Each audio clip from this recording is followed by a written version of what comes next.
नमस्कार, news 18 India देख रहे हैं आप। मैं हूं आपके साथ शिवानी पांडे। आप देख रहे हैं देश का नंबर 1 हिंदी न्यूज चैनल। घड़ी इशारा कर रही है 9 बजे रात का। वक्त सौ बात की एक बात का। बड़ी खबर हरियाणा हिंसा से जुड़ी। नूंह समेत हरियाणा के दूसरे जिलों में बवाल करने वाले उपद्रवियों के खिलाफ प्रशासन ने एक्शन तेज कर दिया। हिंसा के बाद उपद्रवियों पर FIR दर्ज करके उन्हें गिरफ्तार किया गया। नूंह में प्रशासन का बुलडोजर भी गरजा। वहां के तावड़ू इलाके में सरकारी जमीन पर बनी रोहिंग्याओं की झुग्गियों पर बुलडोजर चला गया। हिंसा प्रभावित 5 जिलों में पुलिस और केंद्रीय बल के जवानों ने फ्लैग मार्च भी किया। और हिंसा के बाद नूंह जिले के SP वरुण सिंगला का तबादला कर दिया गया। उनकी जगह नरेंद्र बिजारनिया को अब नूंह का नया SP बना दिया गया। वहीं नूंह के डिप्टी कमिश्नर पर भी गाज गिरी, उनका भी ट्रांसफर कर दिया गया। लेकिन इन सबके बीच नूंह में हुई हिंसा के बाद संवेदनशील इलाकों में भारी संख्या में पुलिस बल तैनात कर दिया गया। बवाल के बाद वहां के लोगों को राहत देने के लिए कर्फ्यू में ढील दी गई और नूंह में तैनात पुलिस वहां चप्पे चप्पे पर पैनी नजर बनाए हुए है, जिससे कोई वहां माहौल खराब करने की कोशिश न करे। वहां से सामने आई तस्वीरों में पुलिस और अर्धसैनिक बल के जवान नूंह के अल्बर्ट चौक इलाके में फ्लैग मार्च करते नजर आए। अल्बर्ट चौक में ही 31 जुलाई को जबरदस्त हिंसा हुई थी। अधिकारियों के नेतृत्व में यहाँ सैकड़ों की संख्या में जवान तैनात है। हिंसा और बवाल के बाद नूंह इलाके में पुलिस फोर्स तैनात की गई, साथ ही कर्फ्यू भी लगा दिया गया और अब धीरे धीरे कर्फ्यू में ढील देना पुलिस ने शुरू किया, जिससे नूंह में हालात ठीक हो सके। वहीं नूंह हिंसा के दौरान आरोप लगा कि उपद्रवियों ने पहाड़ियों से नालेश्वर महादेव मंदिर में छिपे लोगों पर गोलियां चलाई, जिसके कई वीडियो भी वायरल हुए और पुलिस इस मामले की जांच में जुट गई। इस बीच न्यूज 18 की टीम भी उस मंदिर में पहुंची जो नूंह के बाहरी इलाके में बना हुआ है। नूंह का ये नालेश्वर महादेव मंदिर 3 तरफ से पहाड़ियों से घिरा है। आरोप लगा कि जब नूंह में बवाल शुरू हुआ तो उपद्रवियों ने इस नालेश्वर महादेव मंदिर को घेर कर हमला किया। जो आरोप लग रहे थे कि फायरिंग इन पहाड़ियों से हो रही थी, ये वही पहाड़ियां हैं, जिसके कई वीडियो भी सामने आए और आरोप लगा कि उन पहाड़ियों से ही उपद्रवियों ने मंदिर में छिपे लोगों पर फायरिंग की। यहाँ से ऐसे करके फायरिंग हो रही थी उस मंदिर प्रांगण की तरफ जहाँ पर लोगों की तादाद थी। हालांकि पुलिस उस वायरल वीडियो और बवाल के वक्त मौके पर मौजूद लोगों के आरोपों के आधार पर जांच में जुट गई। इस बीच हरियाणा के नूंह में प्रशासन की टीम ने भारी पुलिस बंदोबस्त के बीच दंगे के आरोपियों के मकानों को एक-एक कर ध्वस्त कर दिया। ये मकान नालेश्वर महादेव मंदिर के पास उसी पहाड़ी के पास बने थे जहां से मंदिर में छिपे लोगों पर गोली चलाने का दावा किया गया।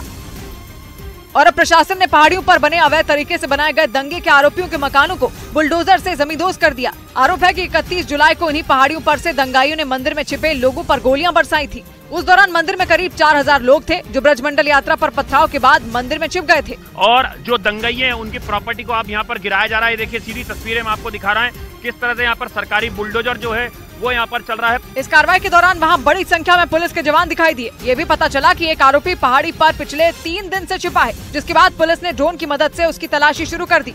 और नूंह में हुई हिंसा और बवाल के बाद पुलिस ने एक्शन तेज कर दिया और वहाँ के तावड़ू इलाके में सरकारी जमीन पर बनी रोहिंग्याओं की झुग्गियों पर बुलडोजर चला दिया। और आरोप लगा कि नूंह में हुए बवाल में रोहिंग्या भी शामिल थे, जिसके बाद पुलिस की मौजूदगी में नूंह के तवाड़ू इलाके में रहने वाले रोहिंग्याओं की झुग्गियों को बुलडोजर से गिरा दिया गया। वहां से जो तस्वीर सामने आई उसमें बुलडोजर एक-एक घर को गिराता दिखा। नूंह में जिस तरह के हालात बने थे, जिस तरह से दंगाइयों ने वहाँ पर गाड़ियों को जलाया था, उसके बाद की ये कार्रवाई माना जा रहा है। आरोप लगा कि सरकारी जमीन पर रोहिंग्याओं ने कब्जा किया। करीब 70 रोहिंग्या परिवार तावड़ू इलाके में आकर बसे। नूंह हिंसा में शामिल होने का आरोप भी रोहिंग्याओं पर लगा, जबकि एक दिन पहले ही नूंह प्रशासन ने इन रोहिंग्या परिवारों को जमीन खाली करने का आदेश दिया, जिसके बाद ये कार्रवाई की गई। इस बीच हरियाणा सरकार ने हिंसा के बाद नूंह जिले के SP वरुण सिंगला का तबादला कर दिया। उन्हें भिवानी जिले का चार्ज दिया गया और उनकी जगह नरेंद्र बिजारनिया को नूंह में हालात संभालने का जिम्मा सौंप दिया गया। क्योंकि दिल्ली से करीब 85 किलोमीटर दूर हरियाणा का नूंह जिला 31 जुलाई से अशांत है। हिंसा की शुरुआत तब हुई जब नालेश्वर महादेव मंदिर से विश्व हिंदू परिषद ने ब्रजमंडल यात्रा शुरू की। आरोप है कि जैसे ही मंदिर से यात्रा निकली उपद्रवियों ने उस पर पथराव शुरू कर दिया। इस घटना के बाद हिंसा की आग ऐसी भड़की कि आसपास के कई जिले उसकी चपेट में आ गए। जिस दिन यह घटना हुई उस दिन जिले के SP वरुण सिंगला छुट्टी पर थे और सूत्रों के मुताबिक इसी वजह से हरियाणा सरकार ने उनका तबादला कर दिया। सिंगला को भिवानी जिले की जिम्मेदारी सौंपी गई है। उनकी जगह शांति बहाल करने के लिए नरेंद्र बिजारनिया को नूंह जिले का SP बनाया गया। इधर पुलिस सूत्रों के हवाले से खबर है कि नूंह हिंसा मामले में गिरफ्तार आरोपियों ने पूछताछ में यह कबूल किया कि पूरी प्लानिंग के साथ हिंसा को भड़काया गया था। हिंसा की वजह से राज्य के 4 जिले नूंह, पलवल, फरीदाबाद और गुरुग्राम में हालात तनावपूर्ण हैं, जिसे देखते हुए इन चारों जिलों में पैरामिलिट्री फोर्स की 20 कंपनियों को तैनात कर दिया गया। राज्य में 100 से ज्यादा FIR दर्ज किए गए हैं और 200 से ज्यादा लोग गिरफ्तार किए गए हैं। पुलिस सूत्रों का दावा है कि आरोपियों ने पूछताछ में कबूल किया कि हिंसा पूरी प्लानिंग के साथ भड़काई गई थी। सूत्रों के मुताबिक आरोपियों ने बताया कि वो हिंसा भड़काने के लिए भीड़ में शामिल होकर अवैध हथियारों से फायरिंग कर रहे थे। सूत्र बताते हैं कि आरोपियों ने न सिर्फ दूसरे समुदाय के लोगों को निशाना बनाया बल्कि पुलिस पर भी हमले किए। पुलिस सूत्रों का कहना है कि आरोपी ने पूछताछ में ये भी बताया कि हिंसा के बाद कई आरोपी छिपने के लिए राजस्थान और यूपी फरार हो गए थे। उधर नूह हिंसा में मारे गए होमगार्ड के जवान नीरज खान के घर वालों ने सरकार से उन्हें शहीद का दर्जा देने की मांग की। 31 जुलाई को भड़की हिंसा में 6 लोगों की मौत हो चुकी और जिनमें 37 साल के होमगार्ड जवान नीरज खान भी शामिल हैं, जिन्होंने गुरुग्राम में दंगाइयों को रोकने के लिए अपनी जान दे दी। गुरुग्राम जिले के सोना के पास गढ़ी वाजिदपुर गांव के रहने वाले नीरज खेड़की दौला पुलिस स्टेशन में तैनात थे। बताया गया कि नूह के बाद जैसे ही हिंसा की आग गुरुग्राम में भड़की, वो मदद के लिए अपने साथियों के साथ दंगाइयों को रोकने निकल पड़े। आरोप है कि उसी दौरान उग्र भीड़ ने उन पर हमला कर दिया। बाद में उन्हें अस्पताल ले जाया गया, जहां उनकी मौत हो गई। उनकी मौत के बाद न सिर्फ उनके घर में बल्कि पूरे गाँव में सन्नाटा पसरा है। अब उसको शहीद का दर्जा दिया जाए और उसके 2 छोटे बच्चे हैं, उनका पालन पोषण और उसकी घरवाली के लिए कुछ हो जाए। इसके अलावा नीरज खान के घर वालों ने राज्य में फैली हिंसा पर दुख जताया और लोगों से हिंसा को बढ़ावा न देने की अपील की। इस बीच नूह में हुए बवाल के बाद हरियाणा पुलिस ने पंजाब के नंबर की एक सफेद रंग की गाड़ी के मालिक की तलाश तेज कर दी। पुलिस सूत्रों के मुताबिक वो गाड़ी निर्मल सिंह के नाम पर रजिस्टर्ड है, जिसे हैदर अली नाम के शख्स ने इसी साल मई में खरीदा था। जिसके बाद पुलिस हैदर अली नाम के उस शख्स की तलाश में जुट गई। पुलिस सूत्रों के मुताबिक नूह में जब बवाल हुआ, उस वक्त पंजाब नंबर की उस गाड़ी में बैठे शख्स ने ही उपद्रवियों को रास्ता दिखाया और न्यूज 18 इंडिया के पास उस गाड़ी से जुड़े दस्तावेज मौजूद हैं, जिसके मुताबिक मानसा के एक परिवार ने वो गाड़ी कंपनी को वापस लौटाई। जिसके बाद कंपनी ने वो गाड़ी विजयपाल नाम के शख्स को बेच दी, जिसने उस गाड़ी को गुरुग्राम के रहने वाले हैदर अली को बेचा। सूत्रों के मुताबिक पुलिस अब हैदर अली नाम के उस शख्स की तलाश में जुट गई। वहीं नूह से हिंसा के बाद की दिल दहला देने वाली कुछ तस्वीरें सामने आई, जिनमें हर तरफ जली हुई गाड़ियों का अंबार नजर आया। आरोप लगा कि नूह में हुए बवाल के दौरान इन गाड़ियों को उपद्रवियों ने निशाना बनाया और कई गाड़ियों में तोड़फोड़ की। वहीं कई गाड़ियों को आग के हवाले कर दिया गया। वहां निजी वाहनों के अलावा पुलिस की गाड़ियां और एम्बुलेंस तक को उपद्रवियों ने नहीं बख्शा। नूह के अलग अलग हिस्सों से ऐसी गाड़ियों को इकट्ठा कर थाने में रखा गया, जिन्हें उपद्रवियों ने फूंक दिया था। किस तरीके से एक के बाद एक छोटी बड़ी कई गाड़ियां जो जहां मिली, उपद्रवियों ने उसे आग के हवाले कर दिया था। आरोप लगा कि नूह में भड़की हिंसा के बाद उपद्रवियों ने सड़क पर कब्जा कर लिया और कई बसों को रोककर यात्रियों से लूटपाट की, जिसके बाद उन गाड़ियों में आग लगा दी।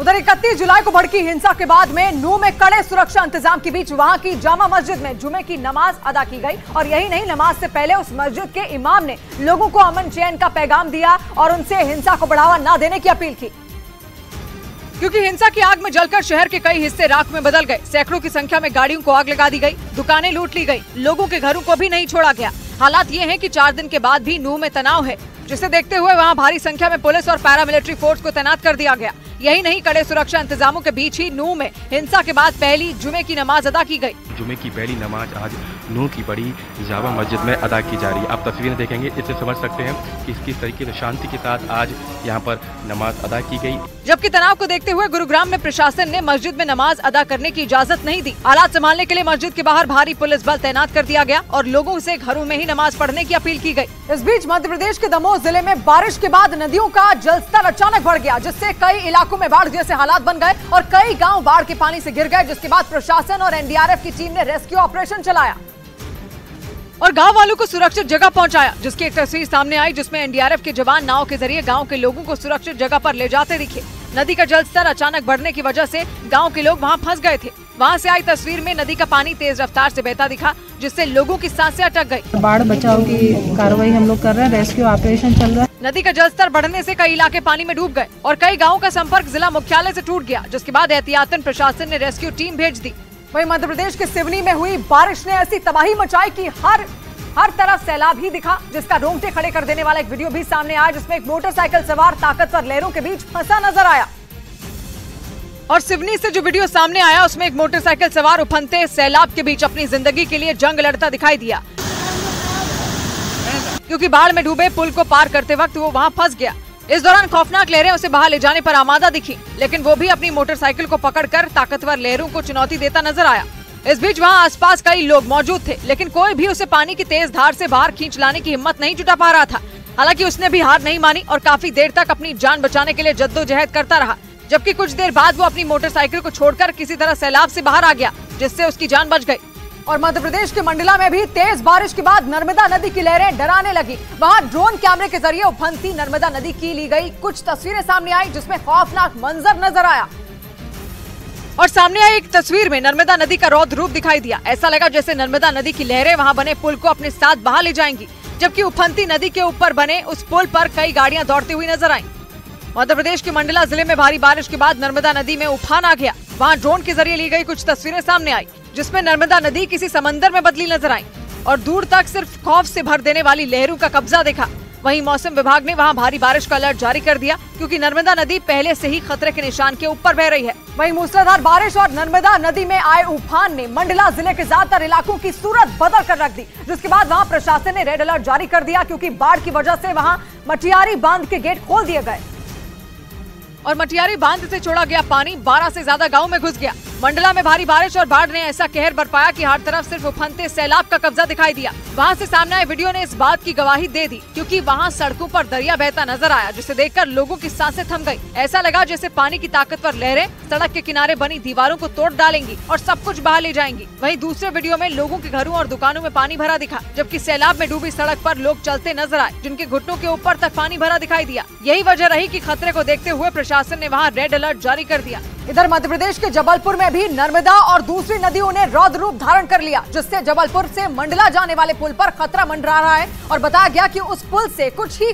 फीट नीचे पानी बह रहा है, जिसे देखते हुए प्रशासन ने नर्मदा नदी के किनारे सुरक्षा व्यवस्था सख्त करने के निर्देश दे दिए, क्योंकि नर्मदा नदी में आए उफान की वजह से वहां जबलपुर में ग्वारी घाट के किनारे सभी दुकानें डूबी नजर आई, जबकि नर्मदा मंदिर की सीढ़ियों पर भी पानी ने कब्जा जमा लिया और वहां दूर तक सिर्फ सैलाब ही दिखाई दिया। लेकिन नर्मदा नदी का पानी लोगों की मुश्किलें और बढ़ा सकता है, क्योंकि वहां बरगी बांध के गेट खोल दिए गए, जिससे 30 से 36 मीटर तक जल स्तर में बढ़ोतरी हो सकती है। नर्मदा नदी के अलावा वहां गौर, हिरन और परियट नदी में आई बाढ़ भी लोगों पर मुसीबत बनकर टूट रही है। यही वजह रही कि प्रशासन ने नदी के किनारों से लोगों को दूर ही रहने की चेतावनी दी।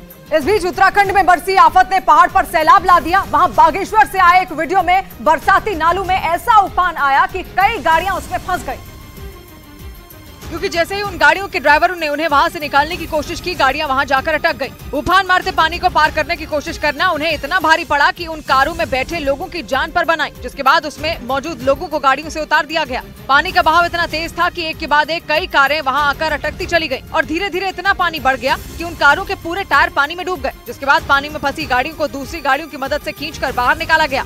और इसी तरह की तबाही का एक और डरावना वीडियो आया उत्तराखंड के रुद्रप्रयाग से। वहां पहाड़ खिसकने की वजह से हाईवे के किनारे मौजूद कई दुकानें एक झटके में तबाह हो गईं, जिसके बाद करीब 10 से ज्यादा लोग लापता बताए गए। रुद्रप्रयाग में हुए इस भीषण हादसे का एक वीडियो भी सामने आया, जिसमें सड़क पर पहाड़ का मलबा कब्जा जमाए दिखाई दिया। बताया गया कि जब यह हादसा हुआ तब उन दुकानों में कुछ लोग मौजूद थे जो मलबे के रेले के साथ बह गए। हालांकि उन्हें ढूंढने के लिए रेस्क्यू ऑपरेशन चलाया गया। बताया जा रहा है कि कम से कम 10 से 12 लोग यहाँ पर थे और जो अभी तक किसी ने भी पता नहीं चल पा रहा है। केदारनाथ हाईवे पर गौरी कुंड के करीब हुए इस हादसे के बाद सड़क पूरी तरह जाम हो गई, क्योंकि पहाड़ खिसकने की वजह से वहां मौजूद मलबे ने पूरे रास्ते को अपनी चपेट में ले लिया। वहीं हिमाचल प्रदेश की मंडी से डरा देने वाला एक वीडियो सामने आया। वहां पहाड़ से बड़े बड़े पत्थर गिरते नजर आए। लगातार पहाड़ खिसकने से नेशनल हाईवे बंद हो गया, क्योंकि नेशनल हाईवे पर पहाड़ से बड़े बड़े पत्थरों का गिरना घंटों तक जारी रहा, जिसकी वजह से वहां गाड़ियों की आवाजाही बंद हो गई। घटना की जानकारी मिलने के बाद प्रशासन की टीम जमीन खोदने वाली मशीन के साथ वहां पहुंच गई, जिसके बाद पहाड़ का मलबा हटाने का काम शुरू किया गया। लेकिन सड़क से मलबा हटाना आसान नहीं था, क्योंकि पहाड़ से लगातार बड़े बड़े पत्थर गिरते रहे। कई घंटों की मेहनत के बाद नेशनल हाईवे से पहाड़ से गिरे पत्थरों को हटाया गया। इसके बाद सड़क को दोबारा खोला गया।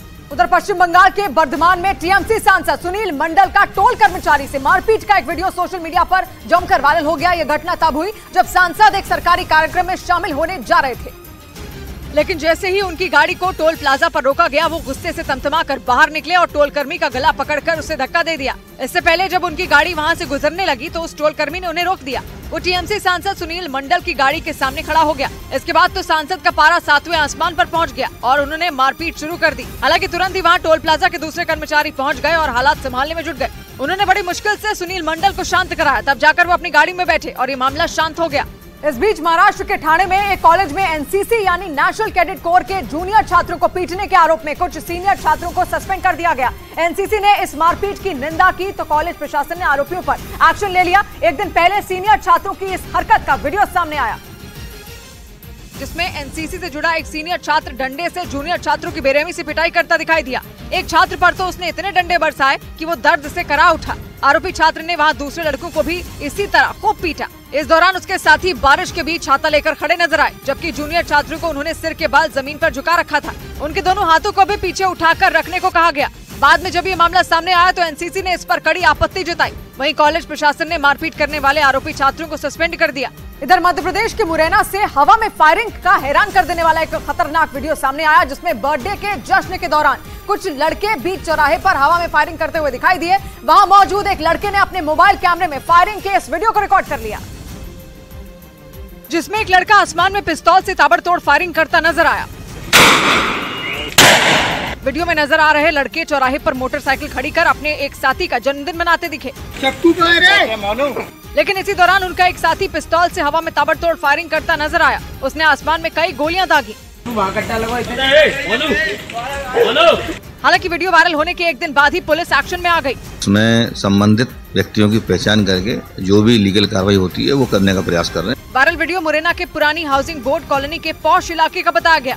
इस बीच उत्तर प्रदेश के नोएडा से दिल दहला देने का मामला सामने आया, जहां एक हाउसिंग सोसाइटी में एक लिफ्ट का तार टूटने की वजह से बड़ा हादसा हो गया। हादसे के वक्त उस लिफ्ट में एक महिला मौजूद थी जो बेहोश हो गई। बाद में इलाज के दौरान उनकी मौत हो गई, जिसके बाद हाउसिंग सोसाइटी में रहने वाले लोगों का गुस्सा फूट पड़ा और उन्होंने वहां जमकर हंगामा किया। देखते ही देखते भारी संख्या में लोग इकट्ठा हो गए और एओए के अध्यक्ष के इस्तीफे की मांग करने लगे। उस सोसाइटी के लोगों ने आरोप लगाया कि उनसे मेंटेनेंस के नाम पर लाखों रुपए वसूले जाते हैं, लेकिन खर्च नहीं किए जाते, जिस वजह से सोसाइटी की हालत खस्ताहाल है। तहरीर प्राप्त करके अभियोग पंजीकृत कर आवश्यक वैधानिक कार्रवाई की जा रही है। बताया गया कि हादसे के वक्त वो महिला लिफ्ट में अकेली थी, तभी अचानक से लिफ्ट का तार टूट गया, जिससे वो बेहोश हो गई और इलाज के दौरान उसकी मौत हो गई।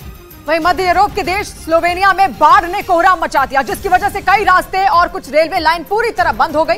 वहां से सामने आई तस्वीरों में हर तरफ तबाही और बर्बादी का मंजर दिखने लगा, क्योंकि वहां कोई कोना ऐसा नहीं दिखा जिसे सैलाब ने बख्शा हो। क्या पेड़, क्या बिजली के खंभे और क्या ट्रैफिक सिग्नल, सब कुछ पानी में आधा डूबा नजर आया। पानी की तेज रफ्तार में बड़ी बड़ी गाड़ियां खिलौने की तरह बहती दिखी। कई घर भी आधे पानी में डूब गए। ड्रोन कैमरे से ली गई तस्वीरों में वहां चारों तरफ बाढ़ का कब्जा नजर आया। एक तस्वीर में वहां की रेस्क्यू टीम हेलीकॉप्टर से बाढ़ में फंसे एक आदमी को सुरक्षित जगह ले जाती दिखी। बाढ़ की वजह से करीब 15,000 घरों में बिजली सप्लाई ठप हो गई। कई रास्ते और कुछ रेलवे लाइन बंद हो गई। बिगड़ते हालात के मद्देनजर वहां के रक्षा मंत्री ने हाई अलर्ट घोषित कर दिया।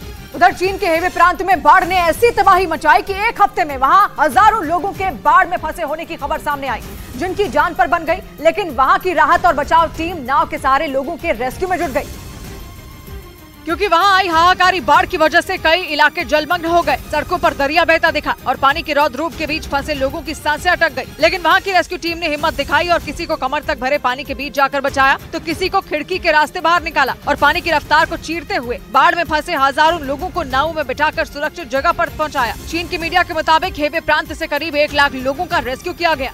बीच में दक्षिण कोरिया में एक सिरफिरे ने पहले लोगों पर कार चढ़ाई और फिर उन्हें चाकू से गोद डाला, जिसकी वजह से एक आदमी की मौत हो गई, जबकि 10 से ज्यादा लोग घायल बताए गए। वारदात की जगह से आई तस्वीरें परेशान करने वाली हैं, जिनमें खून के धब्बे और खून में सने कपड़े वहां बिखरे नजर आए। वहां की पुलिस ने बताया कि घटना को एक सिरफिरे लड़के ने अंजाम दिया, जिसने पहले तो जानबूझकर वहां से गुजर रहे लोगों पर कार चढ़ाई और फिर कार से बाहर निकलकर चाकू से उन पर एक के बाद एक कई वार किए, जिससे 60 साल के एक आदमी की मौत हो गई और कई लोग घायल हो गए। पुलिस के मुताबिक हमला करने का आरोप एक 20 साल के लड़के पर है, जो सामान डिलीवरी का काम करता था और वो मानसिक रूप से बीमार भी बताया गया। हालांकि पुलिस ने हमलावर को गिरफ्तार कर लिया।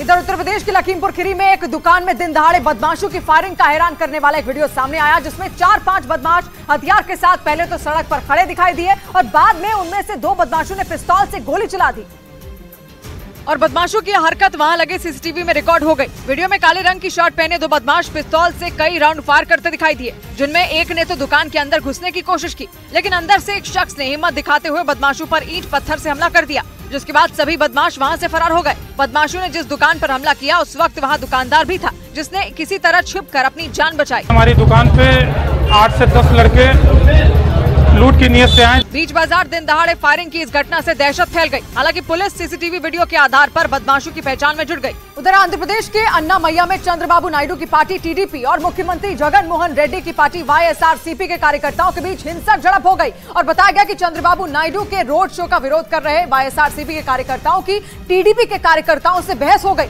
जिसके थोड़ी ही देर बाद दोनों पक्षों में मारपीट शुरू हो गई। और वहाँ दोनों तरफ से पथराव शुरू हो गया। वहाँ से आए एक वीडियो में उपद्रवी एक गाड़ी को पलटते दिखे और उस पर पत्थरों की बारिश करते नजर आए। तोड़फोड़ और पथराव के बाद उन्होंने उस गाड़ी को आग के हवाले कर दिया, जबकि दूसरे वीडियो में गुस्साए कार्यकर्ता पुलिस की एक गाड़ी पर पत्थर बरसाते दिखे। बवाल कर रही बेकाबू भीड़ पर नियंत्रण के लिए पुलिस को लाठीचार्ज करना पड़ा। सड़क पर हुई भयंकर हिंसा में दोनों पार्टी के कुछ कार्यकर्ता भी घायल हो गए। बताया गया कि टीडीपी अध्यक्ष चंद्रबाबू नायडू उस इलाके में रोड शो कर रहे थे। इसी दौरान वाईएसआरसीपी के कार्यकर्ताओं ने उनका विरोध किया, जिसके बाद टीडीपी और वाईएसआरसीपी के कार्यकर्ता एक दूसरे से भिड़ गए। इस बीच हरियाणा के रोहतक में पे ग्रेड बढ़ाने के लिए सड़कों पर क्लर्कों ने जमकर प्रदर्शन किया और सड़क पर उतरे लिपिक कर्मचारी अपना पे ग्रेड नहीं बढ़ने से नाराज थे और सड़क पर उतरकर उन्होंने राज्य सरकार से पे ग्रेड बढ़ाने की मांग की। इस दौरान सैकड़ों की संख्या में आग बबूला सरकारी कर्मचारी सड़क पर उतरे और राज्य सरकार के खिलाफ जमकर नारेबाजी की। वहां प्रदर्शन के दौरान महिला कर्मचारियों ने मातम मनाया और राज्य सरकार का पुतला भी फूंका।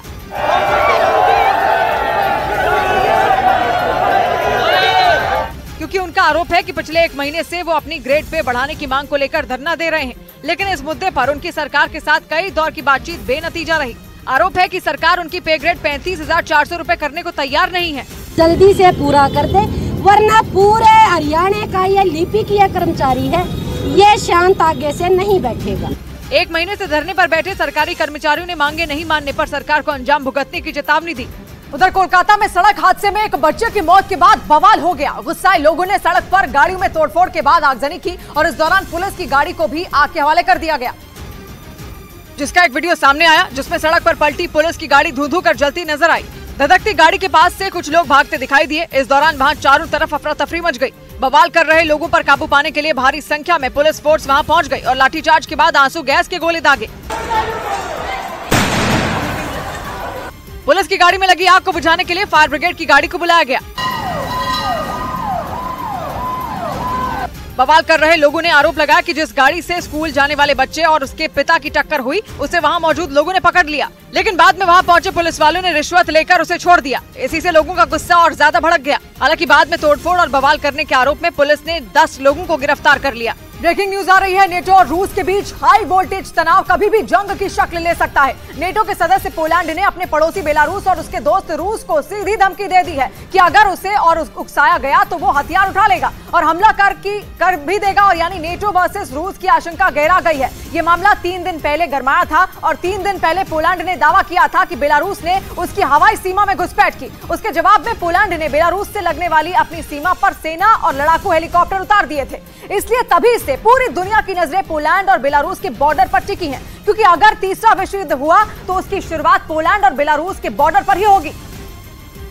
क्योंकि पोलैंड नेटो का सदस्य है और बेलारूस है रूस का जिगरी दोस्त। ऊपर से पोलैंड और बेलारूस पहले ही एक दूसरे को फूटी आंख नहीं सुहाते और पोलैंड के बेलारूस पर अपनी हवाई सीमा के उल्लंघन का आरोप लगाने के बाद दोनों का बॉर्डर हॉटस्पॉट बन चुका है। इसलिए अगर पोलैंड और बेलारूस की सीमा पर एक भी गोली चल गई तो नेटो के 31 देश और दूसरी तरफ रूस और बेलारूस हुए तो कम से कम 33 देश मरने मारने पर उतर जाएंगे। मगर दुनिया को और खौफ से भरने के लिए पोलैंड ने एक और धमकी दे डाली। उसने साफ साफ कह दिया कि उसने बेलारूस की सीमा पर अपने जो लड़ाकू हेलीकॉप्टर तैनात किए हैं वो खतरनाक हथियारों से लैस हैं। इसलिए अब अगर बेलारूस ने चूं भी की तो पोलैंड के हेलीकॉप्टर उसे छलनी कर डालेंगे। और इसके साथ पोलैंड बेलारूस में पुतिन की प्राइवेट आर्मी वैगनर ग्रुप की मौजूदगी पर भी भड़क गया। उसने बेलारूस को तो धमकाया ही, साथ ही नेटो को भी चेताया। और जून में पुतिन के खिलाफ नाकाम बगावत छेड़ने के बाद वैगनर ग्रुप के लड़ाकों को रूस से बेलारूस भेज दिया गया था।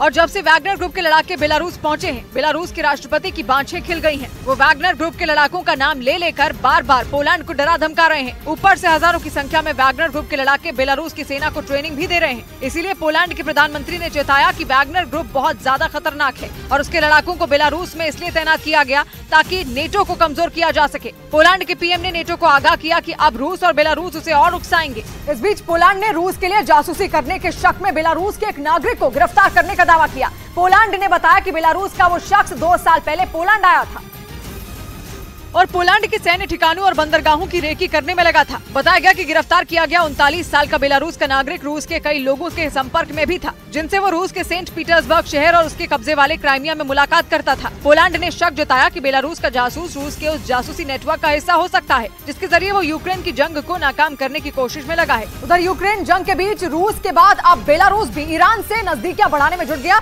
ईरान की मीडिया के मुताबिक उनके रक्षा मंत्री ने एक रोज पहले ही बेलारूस के रक्षा मंत्री के साथ बैठक की, जिसमें दोनों देशों के बीच सैन्य सहयोग बढ़ाने का फैसला लिया गया। इससे पहले ईरान पर यूक्रेन के खिलाफ लड़ाई के लिए रूस को हथियार देने के आरोप लगते आए हैं, यानी जंग ने रूस और ईरान के बीच रिश्तों को मजबूत करने का काम किया। वहीं ईरान के साथ साथ रूस और बेलारूस भी अमेरिका समेत कई पश्चिमी देशों के लगाए प्रतिबंधों का सामना कर रहे हैं। दावा किया गया कि अमेरिका समेत पश्चिमी देशों के ये विरोधी देश एक दूसरे से रिश्ते मजबूत करने में जुट गए, ताकि एक ऐसा गुट बनाया जाए जो वक्त आने पर अमेरिका समेत पश्चिमी देशों से मुकाबला कर सके। इधर सीमा हैदर मामले में एसएसबी यानी सशस्त्र सीमा बल ने भारत नेपाल बॉर्डर पर चेकिंग के दौरान लापरवाही बरतने के आरोप में इंस्पेक्टर सुजीत वर्मा और हेड कांस्टेबल चंद्रकमल को सस्पेंड कर दिया। दोनों एसएसबी की 43वीं बटालियन के हैं और यूपी के सिद्धार्थनगर में मौजूद भारत नेपाल सीमा पर तैनात थे। और खुफिया एजेंसियों का दावा है कि सीमा हैदर इसी बॉर्डर से भारत में दाखिल हुई थी। सूत्रों के मुताबिक यूपी एटीएस की पूछताछ में सीमा ने बताया था कि भारत आने के लिए उन्होंने नेपाल के पोखरा से बस ली थी। इसके बाद वो 13 मई को उत्तर प्रदेश के सिद्धार्थनगर जिले के खुनवा बॉर्डर के रास्ते भारत में दाखिल हो गई थी। सूत्र बताते हैं कि जो इस बस में बैठकर सीमा भारत में घुसी थी, उसकी जांच की जिम्मेदारी इन्हीं दोनों पर थी, इसीलिए दोनों को लापरवाही के आरोप में सस्पेंड कर दिया गया। सूत्रों का दावा है कि सीमा के पास भारत आने के दस्तावेज नहीं थे, लेकिन एसएसबी जवानों की लापरवाही से वो वहां से बच निकली थी। वहीं रिपब्लिकन पार्टी ऑफ इंडिया के अध्यक्ष और केंद्रीय मंत्री रामदास आठवले ने पाकिस्तान से आई सीमा हैदर को पार्टी का टिकट देने की अटकलों को खारिज कर दिया। 2 दिन पहले उनकी पार्टी आरपीआई के नेता किशोर मासूम ने सीमा को भारत की नागरिकता मिलने पर चुनाव लड़ाने का ऐलान किया था, जबकि सीमा हैदर को जांच एजेंसियों से क्लीन चिट तक नहीं मिली है। 4 बच्चों के साथ अवैध तरीके से भारत में उनके घुसने की जांच की जा रही है। खुफिया एजेंसियों को उन पर पाकिस्तानी जासूस होने का शक है, लेकिन 2 दिन पहले आरपीआई के नेता किशोर मासूम ने उन्हें न सिर्फ पार्टी में शामिल करने की बात कही, बल्कि उन्हें टिकट देकर चुनाव लड़वाने तक का ऐलान कर दिया। हालांकि खुद रामदास आठवले ने उन्हें पार्टी में टिकट देने की अटकलों को खारिज कर दिया। सीमा हैदर को पार्टी में लेने का कुछ मतलब ही नहीं है, या उनको चुनाव लड़ाने का या टिकट देने को सवाल पैदा नहीं होता है। यही नहीं, रामदास आठवले ने सीमा हैदर को फिल्म में हीरोइन बनाने पर भी सवाल खड़े किए, क्योंकि एक रोज पहले ही अमित जानी नाम के फिल्म प्रोड्यूसर ने सीमा को फिल्म में हीरोइन बनाने का ऑफर दिया। उधर पश्चिमी मीडिया ने दावा किया कि यूक्रेन के साथ युद्ध के बीच रूस ने रक्षा बजट दोगुना करने की तैयारी कर ली। रूस ने पहले 2023 के लिए रक्षा बजट भारतीय रुपयों में करीब 4.5 लाख करोड़ रुपए तय किया था, लेकिन शुरुआती 6 महीनों में ही उसने 52,000 करोड़ रुपए से ज्यादा खर्च कर दिए, जिसके बाद पुतिन ने देश के रक्षा बजट को बढ़ाकर 8.28 लाख करोड़ करने का फैसला किया। पश्चिमी मीडिया के मुताबिक पुतिन ने रूस के बजट का 17.1% हिस्सा देश की सुरक्षा पर खर्च करने का प्लान बनाया था, लेकिन 2023 के शुरुआती 6 महीने में उसने अपने बजट का 19.2% हिस्सा डिफेंस पर खर्च कर दिए।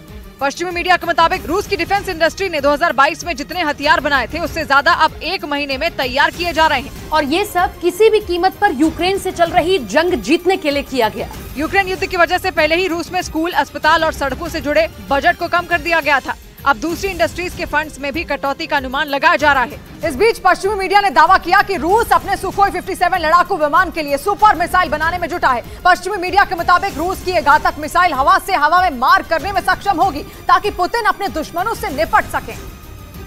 क्योंकि जंग के बाद पुतिन ने न सिर्फ यूक्रेन बल्कि अमेरिका और ब्रिटेन समेत कई देशों से दुश्मनी मोल ली है। ऐसे में उसके लिए खतरा लगातार बढ़ रहा है। इसी वजह से रूस अपनी 5वीं पीढ़ी के बेहद खतरनाक लड़ाकू विमान सुखोई 57 के लिए RVV MD-2 मिसाइल बनाने में जुटा है, जो कई फाइटर जेट का काल साबित होगा। दावा है कि हवा से हवा में मार करने वाली रूस की ये नई मिसाइल जब बनकर तैयार होगी, तो वो लड़ाकू विमान, घातक बॉम्बर, जंगी हेलीकॉप्टरों और सेना के लिए सामान ढोने वाले बड़े हवाई जहाजों को भी पल भर में तबाह कर देगी। बताया गया कि इस मिसाइल में ऐसी तकनीक होगी कि ये किसी भी दिशा में और दिन हो या रात कभी भी हमले के लिए तैयार रहेगी। इधर महाराष्ट्र के बुल्ढाणा में समृद्धि एक्सप्रेसवे पर एक और हादसा हो गया। वहाँ केमिकल से भरे एक ट्रक में आग लग गई, जिससे वहाँ अफरा तफरी मच गई और कुछ दिन पहले इसी एक्सप्रेसवे का एक बड़ा हिस्सा ढह गया था, जिसके मलबे में दबकर कई मजदूरों की जान चली गई थी।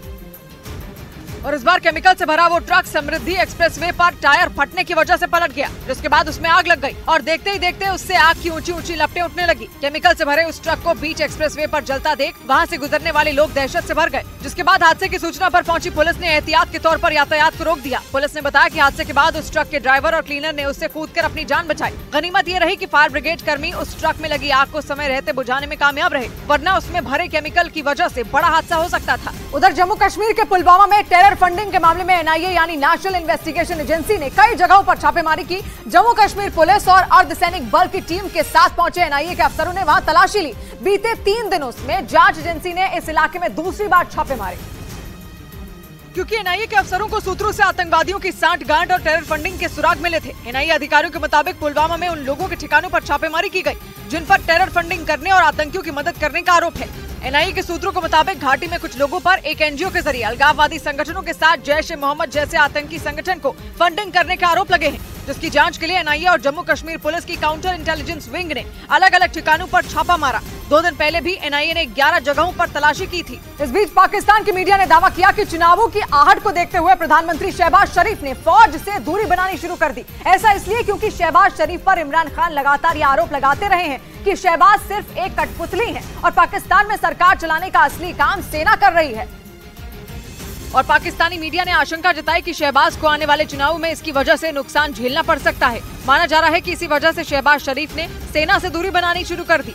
एक उद्घाटन समारोह में पहुंचे पाकिस्तान के प्रधानमंत्री ने खुद पर लगे तमाम आरोपों को नकार दिया।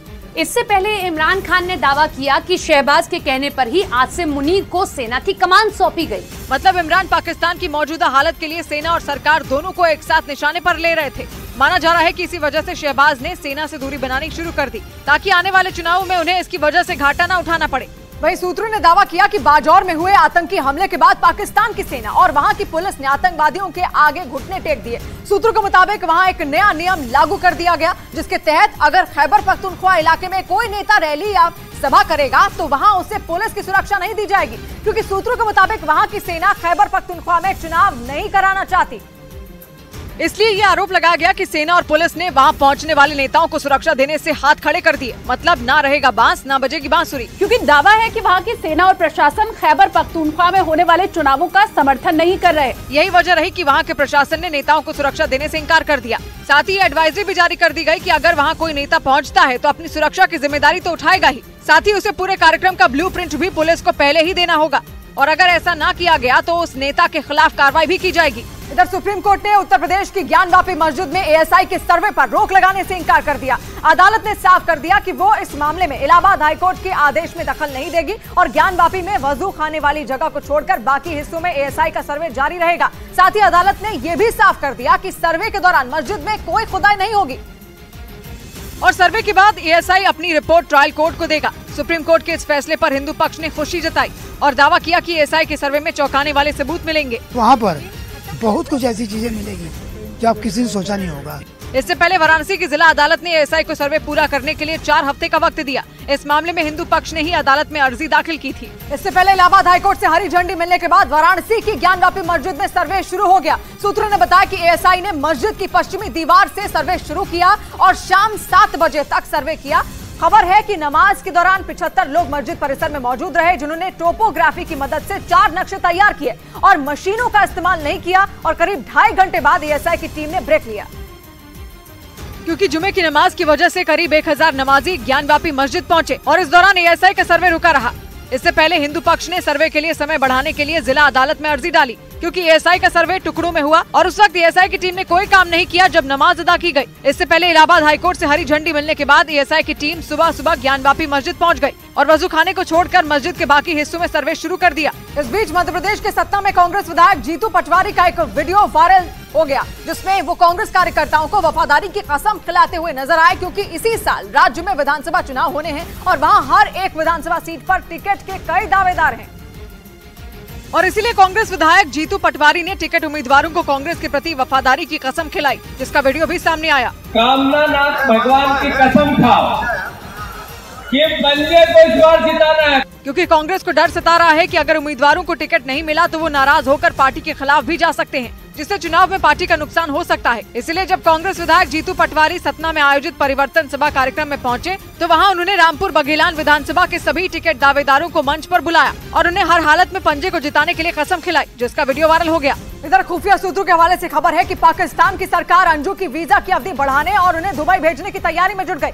राजस्थान के अलवर की रहने वाली अंजू सोशल मीडिया के जरिए संपर्क में आए अपने दोस्त नसरुल्लाह से मिलने 21 जुलाई को पाकिस्तान पहुंची थी और वहां की मीडिया ने दावा किया कि पाकिस्तान पहुंचने के बाद अंजू ने नसरुल्लाह से शादी कर ली और वह भारत नहीं लौटना चाहती। अंजू के पास पाकिस्तान में 20 अगस्त तक रहने का वीजा है, लेकिन खुफिया एजेंसियों के सूत्रों का दावा है कि पाकिस्तान अंजू का वीजा 6 महीने तक बढ़ाने में जुट गया।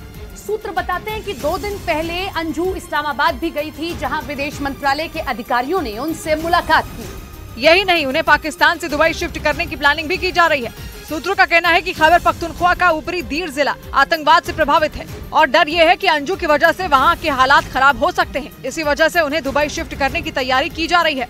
इस बीच राजस्थान की बांसवाड़ा पुलिस ने हिरासत से भागने की कोशिश कर रहे एक आरोपी को धर दबोचा। बताया गया कि उसे लूट के एक मामले में पुलिस ने पकड़ा था और मेडिकल जांच के लिए उसे सरकारी अस्पताल लाया गया था। आरोप लगा कि इसी दौरान वो हिरासत से भाग निकला, जिसके बाद उस आरोपी को दोबारा पकड़ा गया, जिसका एक वीडियो भी सामने आया जिसमें एक पुलिसकर्मी लूट के उस आरोपी को पकड़े हुए दिखाई दिया। तभी दीवार फांदकर दूसरा पुलिसकर्मी भी वहां पहुंचा और फिर दोनों ने उस आरोपी को अपनी गिरफ्त में ले लिया। पुलिस ने बताया कि वो आरोपी उस वक्त पुलिस की हिरासत से भाग निकला जब उसे रिमांड खत्म होने के बाद मेडिकल जांच कराने महात्मा गांधी अस्पताल लाया गया, लेकिन इससे पहले कि वो अपने मकसद में कामयाब हो पाता, उसे मेडिकल जाँच के लिए लेकर आए उन दोनों सिपाहियों ने उसका पीछा कर उसे फिर से गिरफ्त में ले लिया। वहीं कारोबारी हफ्ते के आखिरी दिन शेयर बाजार में तेजी छाई रही और बाजार बढ़त के साथ बंद हुआ। सेंसेक्स और निफ्टी दोनों ही हरे निशान पर बने रहे और बाजार बंद होने के वक्त बॉम्बे स्टॉक एक्सचेंज का सेंसेक्स 480 अंक चढ़कर 65,721 पर बंद हुआ, जबकि नेशनल स्टॉक एक्सचेंज का निफ्टी 135 अंक चढ़कर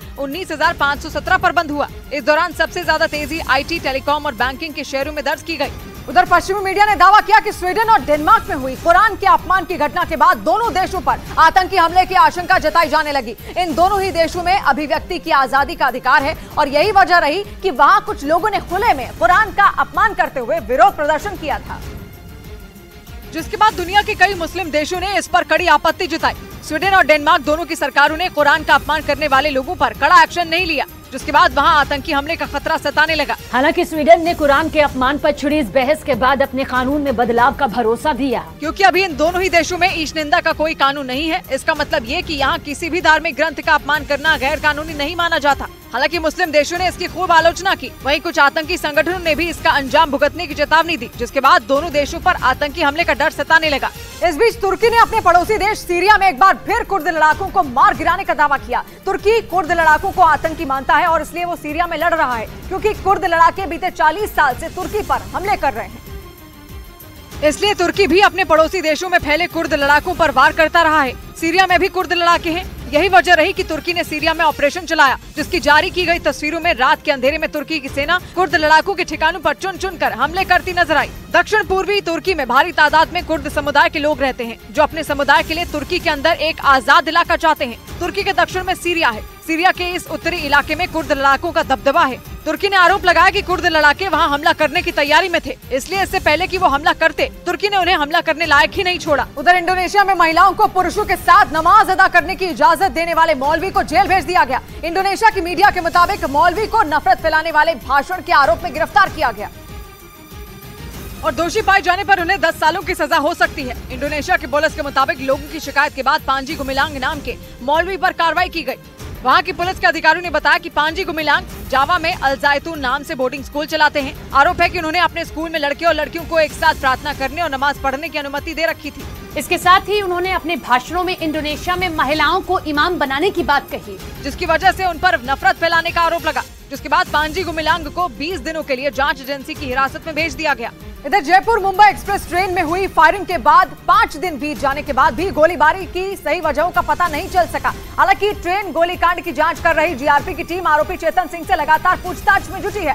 सूत्रों के हवाले से यह भी खबर है कि फायरिंग का सच जानने के लिए चेतन सिंह का नार्को टेस्ट तक करवाया जा सकता है, क्योंकि जांच टीम को वो लगातार गुमराह कर रहा है। महाराष्ट्र में रेलवे के बड़े अफसरों ने जीआरपी के वरिष्ठ अधिकारियों के साथ अहम बैठक की, जिसमें ट्रेन गोलीकांड की जांच से जुड़े कई अफसर भी शामिल हुए।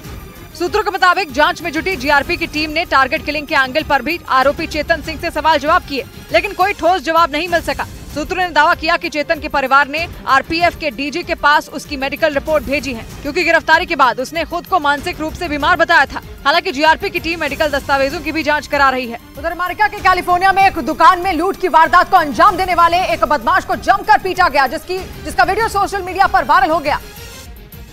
और सामने आए वायरल वीडियो में एक दुकान मालिक उस बदमाश को डंडे से पीटता नजर आया। इस बीच वो चीखता चिल्लाता रहा, लेकिन दुकान मालिक ने बिना सांस लिए उस पर दे दनादन डंडे की बरसात कर दी। बताया गया कि कैलिफोर्निया की दुकान में वो नकाबपोश बदमाश घुसा और वहां मौजूद मालिक को धमकाते हुए सामान लूटता रहा। इस बीच दुकान मालिक उस बदमाश को बार बार मना करता दिखाई दिया, जिसके कुछ ही देर बाद वो दुकान से भागने लगा। तभी दुकान में मौजूद दूसरे आदमी ने उसे पकड़ लिया और गुस्साए दुकान के मालिक ने उसकी जमकर पिटाई कर दी। इधर उत्तर प्रदेश के इटावा में बैंक के एक रिकवरी एजेंट की पिटाई का हैरान करने वाला एक वीडियो सामने आया, जिसमें कुछ लोग उसकी बुरी तरह पिटाई करते दिखे। ये वीडियो बैंक में लगे एक सीसीटीवी कैमरे में रिकॉर्ड हो गया, जिसमें कुछ लोगों ने बैंक के अंदर घुसकर उसके साथ मारपीट की और उसे बैंक के गेट से बाहर ले जाने की कोशिश करते दिखे। उनमें से एक आदमी जबरदस्ती उसकी गर्दन पकड़कर बाहर ले गया और उसके साथ फिर कई लोगों ने मारपीट की। इस दौरान बैंक में मौजूद लोगों ने उसे बचाने की कोशिश तक नहीं की। बताया गया कि उसने किसी कायम सिंह के नाम पर फर्जी लोन निकाल लिया, जिसके बाद गुस्साए लोगों ने उसके साथ मारपीट और उसके अपहरण की कोशिश की। रिकवरी एजेंट की शिकायत पर पुलिस ने 4 लोगों के खिलाफ केस दर्ज कर लिया और उनकी तलाश में जुट गई। उधर पश्चिमी मीडिया ने दावा किया कि अमेरिका ने चीन की 2 कंपनियों को ब्लैकलिस्ट कर दिया। अमेरिका ने चीन में वीगर मुसलमानों पर शोषण का आरोप लगाते हुए दोनों कंपनियों को बैन किया। ताइवान के मुद्दे पर चीन के साथ बढ़े हुए तनाव के बीच अमेरिका का ये बहुत बड़ा कदम बताया गया, क्योंकि ताइवान के मुद्दे पर बीते कुछ सालों से अमेरिका और चीन के बीच जंग जैसे हालात बन चुके हैं। पश्चिमी मीडिया के मुताबिक अमेरिका ने चीन पर वीगर मुसलमानों से फैक्ट्री में जबरन श्रम करने का आरोप लगाया और दावा किया कि चीन जानबूझकर वीगर मुसलमानों को प्रताड़ित करता है। इसी वजह से अमेरिका ने चीन की बैटरी और मसाले बनाने वाली 2 कंपनियों के उत्पादों पर अमेरिका में पूरी तरह प्रतिबंध लगा दिया। इन कंपनियों के उत्पाद को ब्लैकलिस्ट करते हुए अमेरिका ने चीन के शिनजियांग प्रांत में वीगर मुसलमानों के नरसंहार का भी जिक्र किया। वहीं ताइवान ने चीन के हमले को दुनिया के देशों के लिए खतरनाक बता दिया। पश्चिमी मीडिया को दिए एक इंटरव्यू में ताइवान के विदेश मंत्री ने बताया कि चीन का हमला दुनिया के लिए घातक साबित हो सकता है, क्योंकि चीन लगातार ताइवान पर घेरेबंदी कर रहा है, जिससे ताइवान की टेंशन बढ़ती जा रही है। लेकिन इस बीच ताइवान के विदेश मंत्री ने पश्चिमी मीडिया को एक बयान देकर चीन के हमले को दुनिया भर के लिए खतरनाक बता दिया, जिसके लिए उन्होंने रूस और यूक्रेन के बीच चल रहे जंग का हवाला दिया। उन्होंने बताया कि रूस और यूक्रेन में चल रहे युद्ध की वजह से दूसरे देशों को भी अनाज और ईंधन की कमी से जूझना पड़ा, लेकिन चीन ने ताइवान पर हमला किया तो ये और विनाशकारी हो सकता है, क्योंकि चीन लगातार अपनी सैन्य गतिविधियों को बढ़ाकर ताइवान पर कब्जे की कोशिश में जुटा है। यही वजह रही कि चालबाज चीन की नई चाल से ताइवान की चिंता बढ़ गई। उधर अमेरिकी मीडिया ने दावा किया कि चीनी जहाजों को तबाह करने के लिए अमेरिका अपनी ताकत को बढ़ाने में जुट गया और बताया गया कि अमेरिका केमिकल एनर्जी से चलने वाले रॉकेट बनाने की तैयारी में है, ताकि समंदर में बढ़ती चीन की दादागिरी पर लगाम लगाई जा सके। इसके अलावा खबर यह भी है कि अमेरिका अपने पास मौजूद रॉकेट के बेड़े में 20% का इजाफा भी करने वाला है। वहीं अमेरिका चीन को समंदर में ही पस्त करने के लिए केमिकल एनर्जी से चलने वाले रॉकेट तैनात करने की योजना बनाने पर काम कर रहा है। अमेरिका को उम्मीद है कि इससे दक्षिण चीन सागर और प्रशांत महासागर में चीन को मात दी जा सकेगी, क्योंकि समंदर में चीन का दखल लगातार बढ़ रहा है और चीन इन इलाकों में अपना दबदबा बढ़ाने के लिए किसी भी हद तक जा सकता है। यही वजह रही कि अमेरिका ने चीन को समंदर में चित्त करने के लिए अपनी ताकत में इजाफा करने का फैसला ले लिया। इधर लोकसभा में हंगामे के बीच रक्षा मंत्री राजनाथ सिंह ने मास्टर स्ट्रोक चला और विपक्ष को बैकफुट पर ला दिया। राजनाथ सिंह लोकसभा में जब इंटर सर्विसेज ऑर्गेनाइजेशन बिल पर बोलने के लिए खड़े हुए तो मणिपुर के मुद्दे पर विपक्ष जोरदार हंगामा करने लगा और विपक्षी सांसद वेल में आकर नारे लगाने लगे, जिसकी वजह से राजनाथ सिंह ने स्पीकर से अपनी सीट छोड़कर पीछे जाकर बोलने की इजाजत मांगी। संसद के इतिहास में ऐसे मौके कम ही आए हैं कि लोकसभा में सदन के उपनेता को बोलने के लिए ऐसा निवेदन करना पड़ा हो। इसके बाद राजनाथ सिंह ने पीछे की कतार में जाकर बिल पर अपनी बात रखी। उनके ऐसा करते ही विपक्षी सांसदों का हंगामा थोड़ा कम हो गया। इस बीच उत्तर प्रदेश के फिरोजाबाद से हैरान कर देने वाली एक खबर सामने आई। वहां दहेज के एक मामले की जांच में जुटे पुलिस वाले को गोली मारकर हत्या उसकी कर दी गई। पुलिस ने बताया कि सब इंस्पेक्टर दिनेश मिश्रा आराव थाना इलाके में एक गांव से दहेज और हत्या के एक मामले की तफ्तीश करके मोटरसाइकिल से लौट रहे थे। इसी दौरान पहले से घात लगाए बदमाशों ने उनको गोली मार दी और फरार हो गए। गोली लगने से घायल एसआई दिनेश मिश्रा को आनन फानन में अस्पताल लाया गया। जहां इलाज के दौरान उनकी मौत हो गई। अस्पताल पहुंचे पुलिस के बड़े अधिकारियों ने बताया कि एसआई दिनेश दहेज के एक मामले की जांच के सिलसिले में पास के ही एक गांव में गए थे। वहां से लौटते वक्त उनको गोली मारी गई। हमलावरों को पता लगाने के लिए पुलिस की 4 टीमों को लगा दिया गया। इसमें दोषी होगा उसके खिलाफ में हम कठोर से कठोर कार्रवाई करेंगे। पुलिस ने उस शख्स से भी पूछताछ की जो हमले के वक्त एसआई के साथ मोटरसाइकिल पर सवार था। उसी ने फायरिंग की सूचना पुलिस को दी थी। इधर चीन के हेलोंगजियांग से रोंगटे खड़े कर देने वाला एक वीडियो सामने आया। वहां बाढ़ की वजह से एक पुल का हिस्सा बहने से कई कारें हादसे का शिकार हो गई, जिसका वीडियो सोशल मीडिया पर वायरल हो गया, जिसमें एक कार सड़क बहने की वजह से बने एक बड़े गड्ढे में जा गिरी। इस घटना का जो वीडियो सामने आया उसमें वो कार तेज रफ्तार से हाईवे से गुजरती दिखाई दी। उस कार में बैठा ड्राइवर इस बात से बिल्कुल अनजान था कि आगे पुल का हिस्सा बह चुका है। जैसे ही वो कुछ समझ पाता वो कार के साथ उस बड़े गड्ढे में जा गिरा। इसके बाद जो हुआ, ब्रेक के बाद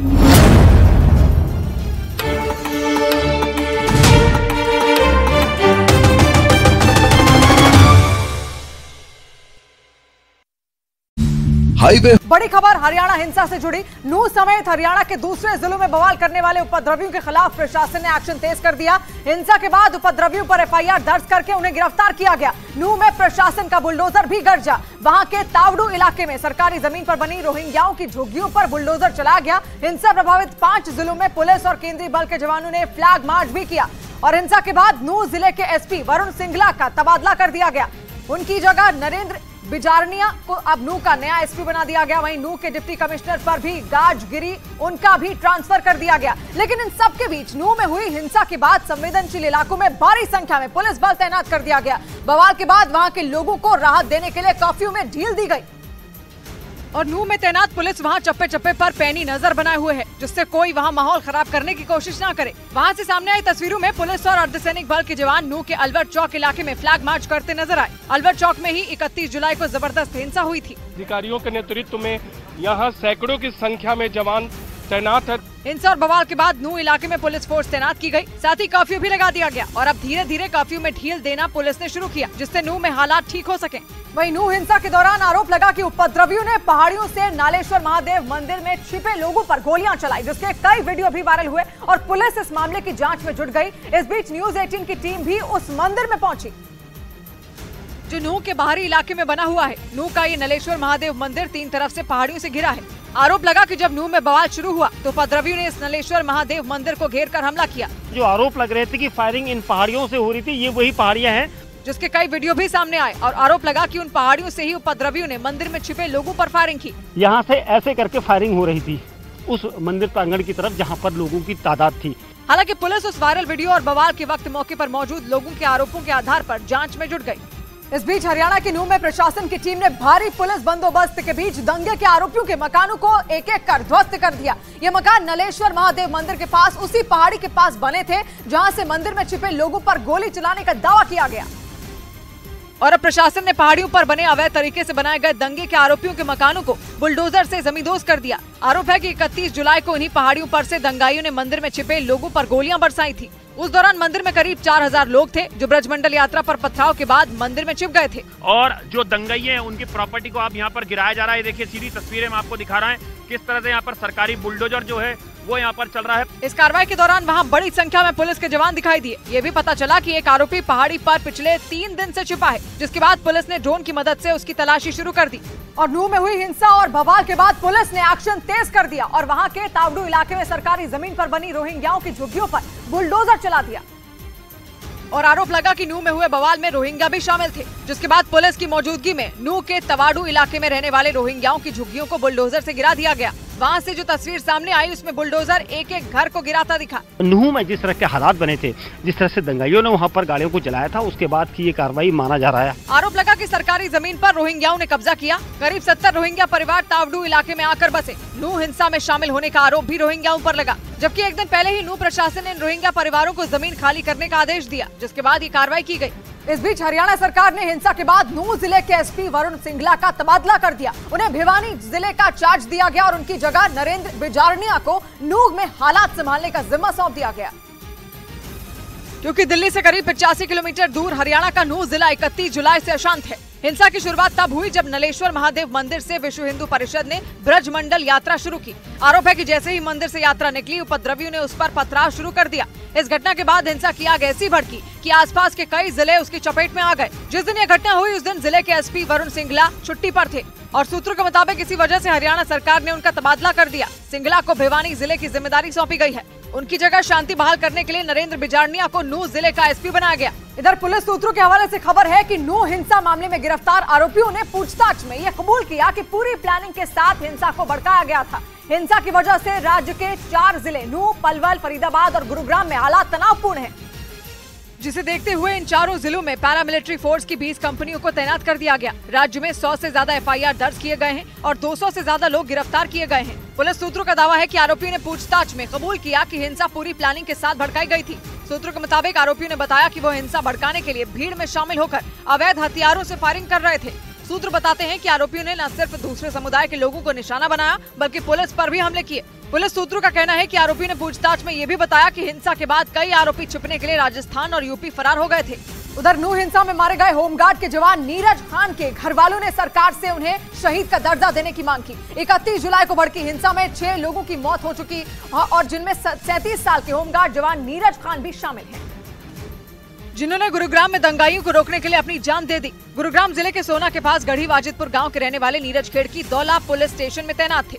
बताया गया कि नूंह के बाद जैसे ही हिंसा की आग गुरुग्राम में भड़की, वो मदद के लिए अपने साथियों के साथ दंगाइयों को रोकने निकल पड़े।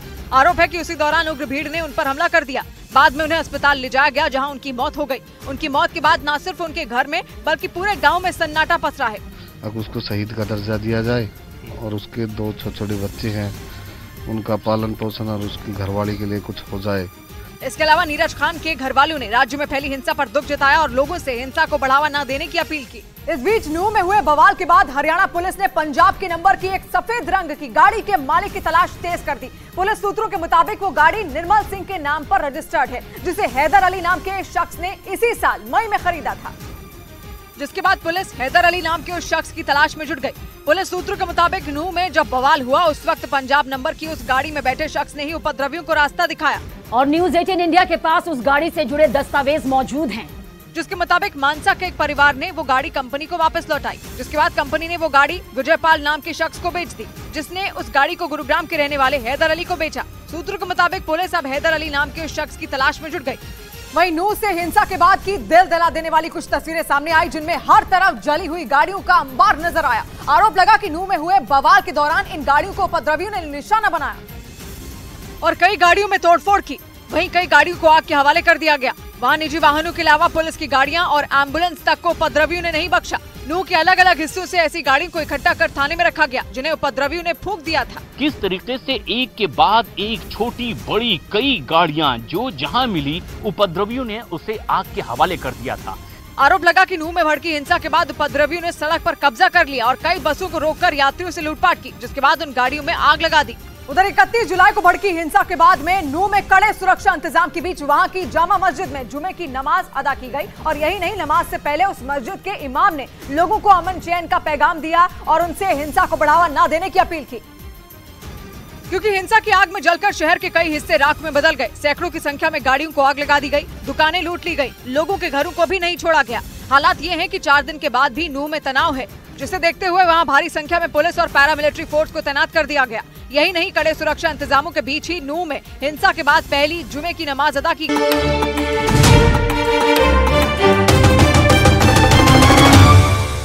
और बड़ी खबर राहुल गांधी को सुप्रीम कोर्ट से मिली राहत से जुड़ी। मोदी सर ने मामले में सुप्रीम कोर्ट से राहत मिलने के बाद राहुल गांधी संसद में वापसी का रास्ता उनका साफ होता नजर आया। कांग्रेस की कोशिश है कि वो मॉनसून सत्र का हिस्सा बने, क्योंकि राहुल गांधी को सुप्रीम कोर्ट से राहत मिल गई और सुप्रीम कोर्ट ने राहुल गांधी की दोष सिद्धि पर रोक लगाई, जिसका सीधा मतलब यह हुआ कि राहुल गांधी की संसद सदस्यता बहाल होने का रास्ता साफ हो गया, जिसका जश्न कांग्रेस दफ्तर के अंदर नेताओं ने एक दूसरे का मुंह मीठा करके मनाया। सुप्रीम कोर्ट से राहत मिलते ही राहुल गांधी और प्रियंका गांधी कांग्रेस दफ्तर पहुंचे, जहां मौजूद कार्यकर्ताओं में उन्हें देखकर जबरदस्त उत्साह नजर आया। अंदर जाने के बाद खरगे ने राहुल को मिठाई खिलाकर उन्हें बधाई दी, जिसके बाद वो उनके साथ प्रेस कॉन्फ्रेंस में आए और राहुल की संसद सदस्यता बहाल करने का मुद्दा उठा दिया।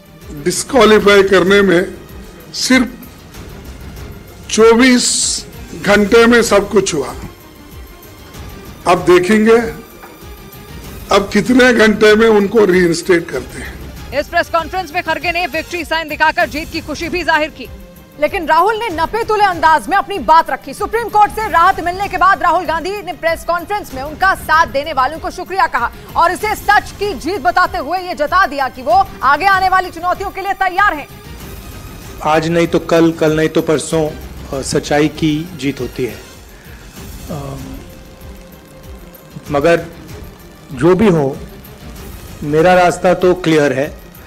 मुझे क्या करना है, मेरा क्या काम है, उसके बारे में मेरे दिमाग में बिल्कुल क्लैरिटी है। तो वहीं प्रधानमंत्री के सरने मामले में सुप्रीम कोर्ट से राहुल गांधी को राहत मिलते ही कांग्रेस दफ्तर के बाहर जश्न मनने लगा। देश के अलग अलग हिस्सों से दिल्ली पहुंचे कांग्रेस कार्यकर्ताओं ने पटाखे फोड़े, ढोल बजाए और डांस करके अपनी खुशी जाहिर की। और ये कार्यकर्ता सुप्रीम कोर्ट का फैसला आने से पहले ही वहां पहुंचने लगे। उन्होंने जश्न की पूरी तैयारी भी की थी और जैसे ही फैसला आया कांग्रेस दफ्तर के बाहर आतिशबाजी शुरू हो गई। पटाखों के शोर के बीच ढोल भी बजे। कांग्रेस कार्यकर्ताओं ने एक दूसरे का मुंह मीठा कराया और फिर ढोल की थाप पर नाचने लगे। राहुल गांधी को राहत मिलने पर उनका जोश 7वें आसमान पर पहुंच गया। आज सत्य की जीत हुई है, सदस्यता भी बहाल होगी, मकान भी मिलेगा, चुनाव भी लड़ेंगे। प्रधानमंत्री के सरने मामले में राहुल गांधी को 2 साल की सजा हुई थी, जिसकी वजह से उनकी संसद सदस्यता चली गई थी। इससे पहले प्रधानमंत्री के सरने मामले में सुनवाई के दौरान सुप्रीम कोर्ट ने निचली अदालत के फैसले पर सवाल उठाए। राहुल गांधी को गुजरात के सूरत की सेशंस कोर्ट से 2 साल की सजा मिली थी, जिसके बाद नियमों के तहत उनकी संसद सदस्यता चली गई। सुप्रीम कोर्ट ने इस पर भी सवाल उठाए और यही नहीं, उन्हें दिल्ली में मिला सरकारी आवास भी खाली करना पड़ा। लेकिन सुप्रीम कोर्ट ने जैसे ही राहुल गांधी की दोष सिद्धि पर रोक लगाई, उनकी आगे की राह आसान हो गई। कोर्ट में इस मामले में सुनवाई के दौरान दोनों पक्षों को जिरा के लिए 15 मिनट का समय दिया गया, जिसमें राहुल गांधी के वकील अभिषेक मनु सिंघवी ने दलील दी कि भाषण के दौरान राहुल गांधी ने जिन जिन लोगों का नाम लिया उनमें किसी ने मुकदमा नहीं किया। और जब 15 मिनट की जिरह पूरी हुई तो सुप्रीम कोर्ट ने राहुल गांधी को दोषी ठहराए जाने के साथ ही उन्हें सुनाई गई सजा पर भी रोक लगा दी और राहुल को इस मामले में अधिकतम 2 साल की सजा सुनाए जाने पर सवाल उठाया, क्योंकि लोकसभा सचिवालय ने इसी आधार पर राहुल गांधी की संसद की सदस्यता को खत्म किया था। तो अगर आप कारण नहीं बताओगे तो उसका आधार नहीं होगा, तो 2 वर्ष कैसे आपने लागू किए एक साथ? इस मामले में पूर्णेश मोदी की याचिका पर राहुल ने 2 दिन पहले जवाब दिया था और माफी मांगने से इनकार कर दिया था। वहीं सुप्रीम कोर्ट से राहत मिलते ही राहुल गांधी के लिए 2024 का लोकसभा चुनाव लड़ने का रास्ता भी साफ हो गया, क्योंकि अगर सुप्रीम कोर्ट ने राहुल को सजा और दोषी करार दिए जाने के निचली अदालत के फैसले पर रोक नहीं लगाई होती तो वे 2024 का लोकसभा चुनाव नहीं लड़ पाते। लेकिन सुप्रीम कोर्ट से राहत मिलने के बाद राहुल न सिर्फ संसद में लौटेंगे बल्कि 2024 का चुनाव भी लड़ पाएंगे। यही वजह रही कि राहुल को मिली राहत से केवल कांग्रेस ही नहीं, विपक्षी गठबंधन इंडिया के नेता भी खुश नजर आए। ममता बनर्जी, तेजस्वी यादव और अखिलेश यादव समेत इंडिया में शामिल कई नेताओं ने खुशी भी जाहिर की और राहुल की जीत को विपक्षी गठबंधन इंडिया को मजबूत करने वाला बताया, क्योंकि सुप्रीम कोर्ट से राहत मिलने के बाद राहुल 2024 का चुनाव लड़ पाएंगे, क्योंकि अगर उन्हें राहत नहीं मिलती तो 2024 का चुनाव नहीं लड़ पाते।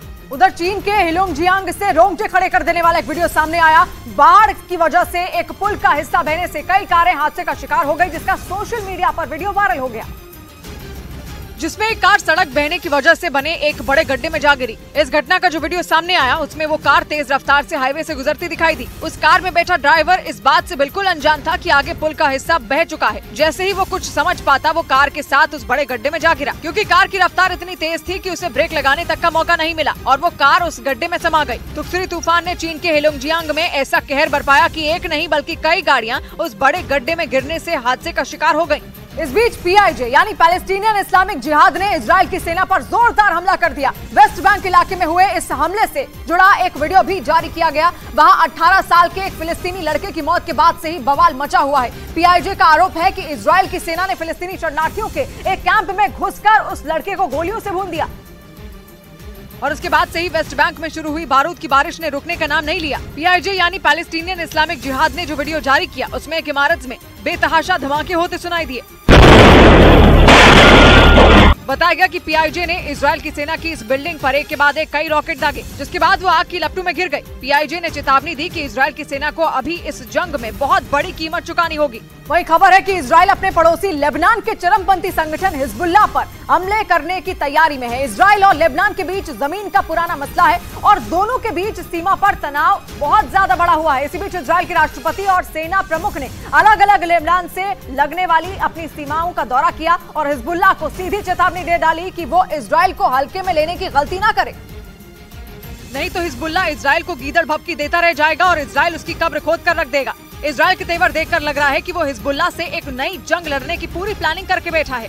ऐसी जंग जो उसको हिजबुल्लाह से 2006 में हुई लड़ाई से ज्यादा खूनी होगी। और 17 साल पहले हुई इस लड़ाई में लेबनान के 1200 लोग मारे गए थे। इजराइल के उत्तर में लेबनान है और लेबनान के दक्षिणी हिस्से को हिजबुल्लाह कंट्रोल करता है और इजराइल और लेबनान के बीच आधिकारिक तौर पर कोई सीमा नहीं है, यानी जरा सी चिंगारी दोनों के बीच बड़ी आग भड़का सकती है।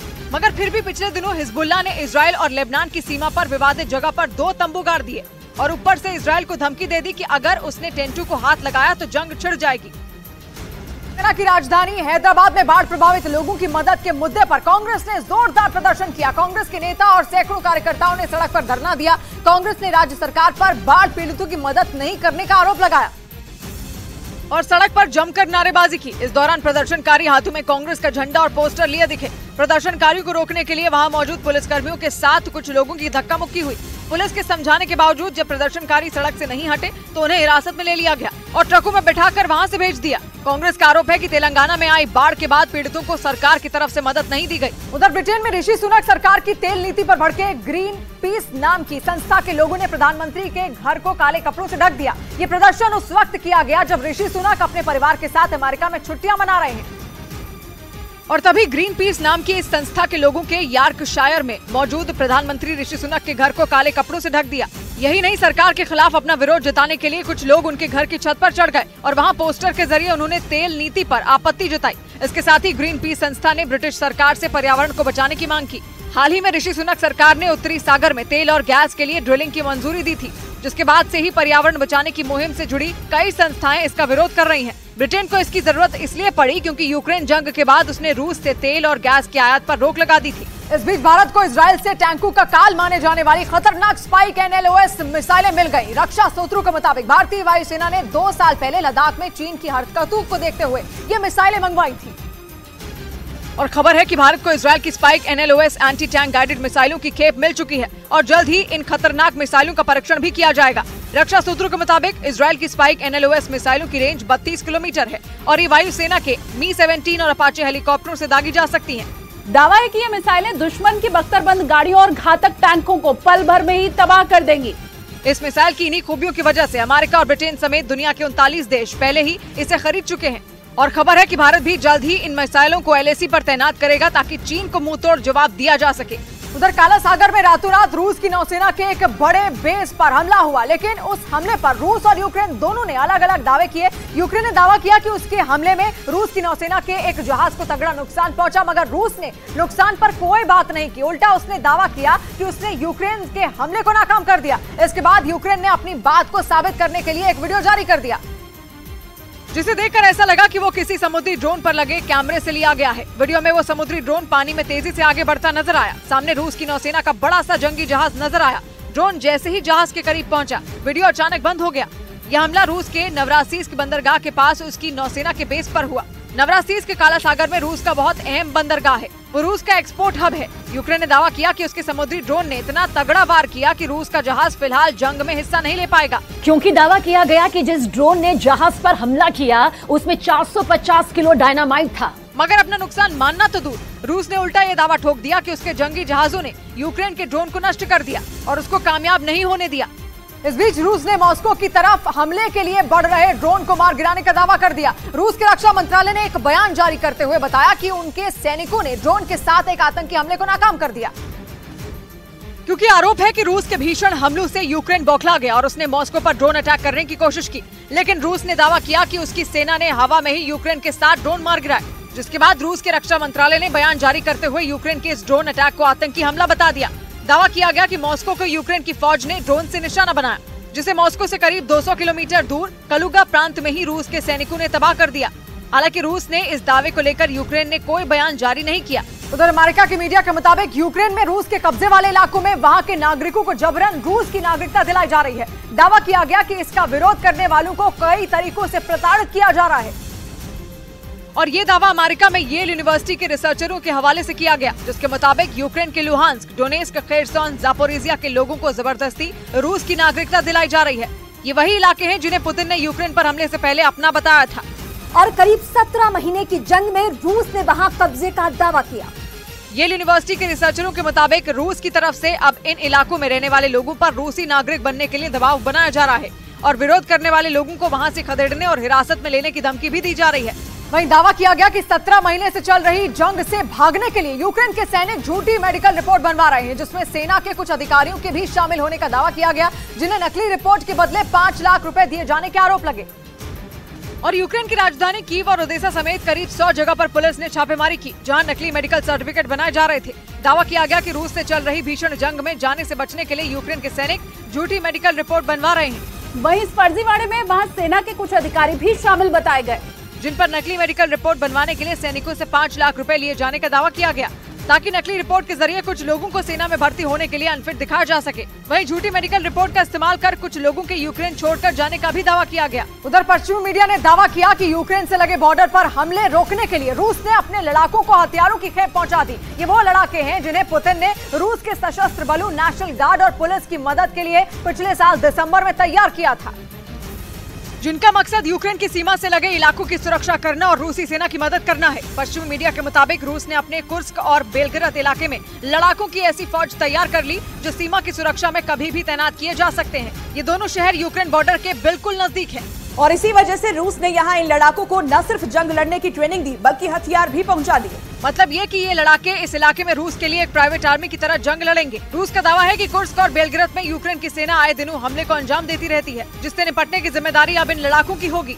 इधर महाराष्ट्र के पुणे से निहत्थे पुलिस वालों का संदिग्ध आतंकियों को पकड़ने का हैरान करने वाला एक वीडियो सामने आया, जिसमें रात के अंधेरे में महाराष्ट्र पुलिस के 2 कांस्टेबल बहादुरी दिखाते हुए 2 आतंकियों को दबोचते दिखे। दोनों संदिग्ध आतंकियों को 18 जुलाई को पुणे के कोंडवा इलाके से पकड़ा गया था, क्योंकि वो रात के अंधेरे में मोटरसाइकिल चुराने की कोशिश कर रहे थे। इसी दौरान गश्त पर निकले कांस्टेबल ने एक संदिग्ध आतंकी को दबोच लिया और ये पूरी घटना वहां लगे सीसीटीवी कैमरे में रिकॉर्ड हो गई। बाद में दूसरे संदिग्ध आतंकी को भी दोनों कांस्टेबल ने पकड़ लिया और अपने साथ थाने ले गए। पकड़े गए संदिग्ध आतंकियों का नाम मोहम्मद इमरान और याकूब साकी बताया गया। पुणे पुलिस को जांच के दौरान पता चला कि दोनों NIA यानी नेशनल इन्वेस्टिगेशन एजेंसी की वांटेड लिस्ट में हैं। पुलिस के मुताबिक दोनों संदिग्ध बीते 15 महीनों से पुणे में छिपकर रह रहे थे। दोनों संदिग्ध आतंकियों को पकड़ने वाले कांस्टेबल को सम्मानित किया गया। और इस बीच बिहार के भागलपुर में मंदिर पर पथराव के विरोध में बीजेपी कार्यकर्ताओं ने जमकर प्रदर्शन किया। बीजेपी कार्यकर्ताओं ने आरोप लगाया कि मंदिर पर पथराव करने वालों को गिरफ्तार नहीं किया गया, जिसके विरोध में बीजेपी कार्यकर्ता SSP आवास के बाहर बैठ गए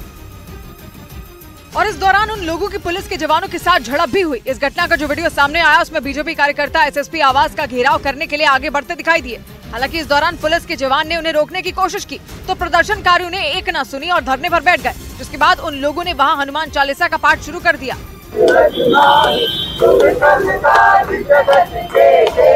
बाद में अर्धसैनिक बल के जवान वहां पहुंच गए। उन्होंने बीजेपी कार्यकर्ताओं को हटाने की कोशिश की तो उनके बीच धक्का मुक्की होने लगी। इसके बाद जवानों ने सख्ती दिखाते हुए लोगों को हिरासत में लेना शुरू कर दिया और एक एक कर बीजेपी कार्यकर्ताओं को गाड़ियों में भरने लगे। उधर जंग में रूस की मदद के लिए उत्तर कोरिया उसे और खतरनाक हथियार दे सकता है। ऐसा इसलिए क्योंकि हाल के दिनों में ही रूस के रक्षा मंत्री सर्गेई शोइगु ने उत्तर कोरिया का दौरा किया था, जिसके बाद ये दावा किया गया कि रूस का एक सैन्य विमान भी प्योंगयांग में देखा गया। क्योंकि अमेरिका ने रूस और उत्तर कोरिया के बीच हुई हथियारों की डील का दावा कर दिया। बताया गया कि जंग में रूस की मदद के लिए उत्तर कोरिया उसे और खतरनाक हथियारों की खेप भेज सकता है, क्योंकि पिछले हफ्ते ही रूस के रक्षा मंत्री सर्गेई शोइगु ने उत्तर कोरिया का दौरा किया था और वहां किम जोंग उनसे मुलाकात की थी।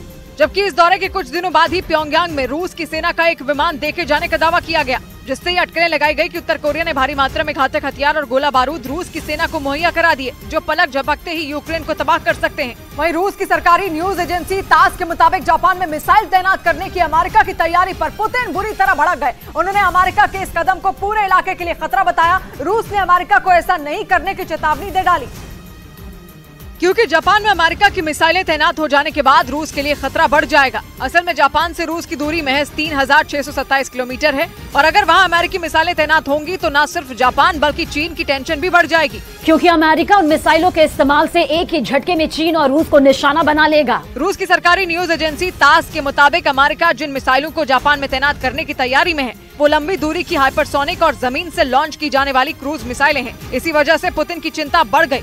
इधर गुजरात के बनासकांठा से रोंगटे खड़े कर देने वाला एक वीडियो सामने आया। वहां एक बेकाबू कार सड़क किनारे मौजूद पेट्रोल पंप की दीवार तोड़कर खेत में जा गिरी और कार की रफ्तार इतनी ज्यादा तेज थी कि टक्कर लगने के बाद वो दीवार के ऊपर चढ़ गई। इस घटना का जो सीसीटीवी वीडियो सामने आया उसमें सड़क से कई गाड़ियां गुजरती हुई दिखाई दी। इसी दौरान वो कार डिवाइडर को तोड़ते हुए पेट्रोल पंप की दीवार से टकराई और फिर हवा में पलटते हुए खेत में जा गिरी। तेज रफ्तार की वजह से वो कार 6 फीट ऊंची दीवार पर चढ़ गई। गनीमत ये रही कि जिस वक्त ये घटना हुई वहां कोई मौजूद नहीं था, वरना बड़ा हादसा हो सकता था।